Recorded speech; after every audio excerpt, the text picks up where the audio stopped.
Hello everyone, welcome back to my channel and this is Jyoti here. और आज की video में हम लोग क्वेश्चन करने वाले हैं 10, बट इस पीडीएफ में टोटल 50 क्वेश्चंस है हिंदी के और 10 क्वेश्चंस करेंगे। और जैसे ही ये 50 क्वेश्चंस कंप्लीट होंगे तो मैं इस पीडीएफ का जो लिंक है या इस पीडीएफ को शेयर करना होगा तो मैं इसको टेलीग्राम ग्रुप पे शेयर करूँगी। और टेलीग्राम ग्रुप आप लोग ज्वाइन कर सकते हैं टीचिंग बाय ज्योति मैम के नाम से, तो आप उसको सर्च कर सकते हैं।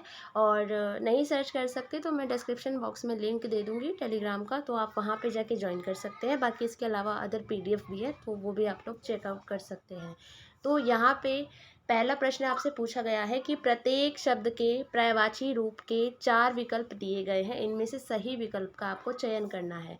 अब यहाँ पर जो केतु है तो केतु का पर्यायवाची क्या होगा, ये इन्होंने पूछा है। धूमकेतु, डंडा, पताका या फिर नक्षत्र। तो देखो यहाँ पे जो केतु होता है, सबसे पहले हमें उसका अर्थ पता होना चाहिए। जो केतु है इसका अर्थ मतलब सौर मंडल का नवा ग्रह है, उसको भी बोलते हैं। और मतलब झंडा या ध्वज या पताका इसको भी बोलते हैं। तो पताका यानी झंडा या ध्वज का सिमिलर है ये। और झंडा या ध्वज जो है ये पताका, केतु, सब एक ही बात है, एक ही बराबर है। और बाकी इसके अलावा इसका मीनिंग सौर मंडल का नवा ग्रह से भी लिया जाता है। तो इसका जो सी ऑप्शन है वो सही हो जाएगा। क्वेश्चन नंबर 2 है गति। तो गति का जो पर्यायवाची शब्द है वो चाल हो जाएगा कि गति क्या है, चाल क्या है, तो पता चल ही रहा है। मार्ग सबको पता ही होगा, मार्ग रास्ता सब सिमिलर है, कर्म हमारे जो काम होते हैं। अब उसके बाद है हमारा कनिष्ठ। कनिष्ठ मतलब होता है छोटा, सबसे छोटा या छोटा। तो यहाँ पे ये हो जाएगा। श्रेष्ठ मतलब बड़ा होता है। अग्रज मतलब बड़ा या फिर जो पहले पैदा हुआ है, ठीक है। और पूज्य जो पूजनीय है यानी हमारे बड़े हैं। तो कनिष्ठ का मतलब यहाँ पे हो जाएगा छोटा, यानी इन्होंने मतलब क्या पूछा है, पर्यायवाची पूछा हुआ है। यहाँ पर अब हमें 3 शब्द तो यहाँ पे पर्यायवाची होंगे अब जो हमसे क्वेश्चंस पूछे जाएंगे, लेकिन एक जो ऑप्शन होगा वो हमारा मेल नहीं खाता होगा, मतलब वो पर्यायवाची नहीं होगा।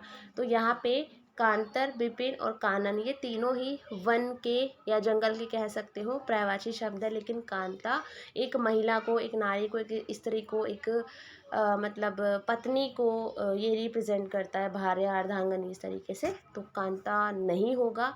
बाकी हमारे वन के पर्यायवाची शब्द हैं।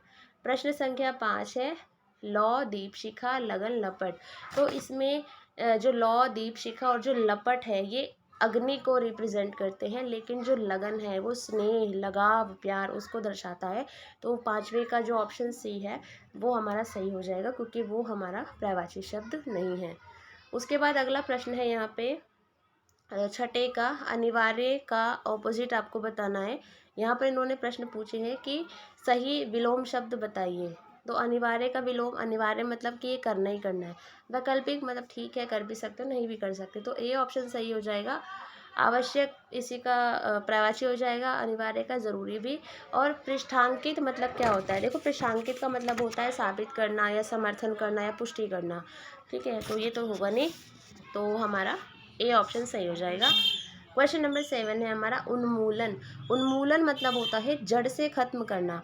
और रोपण मतलब क्या होता है, रोपण मतलब लगाना उसको, ठीक है। जैसे हम रोपते हैं ना तो कोई पौधा, और उन्मूलन उसको उखाड़ देना।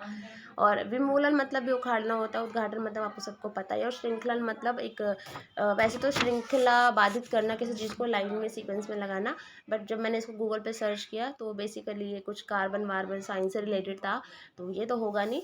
तो इसका उन्मूलन का जो ऑपोजिट वर्ड है वो रोपण हो जाएगा। उन्मूलन उखाड़ना, रोपण उगाना, ठीक है, या लगाना, एक तरीके से ऐसे कह सकते हो।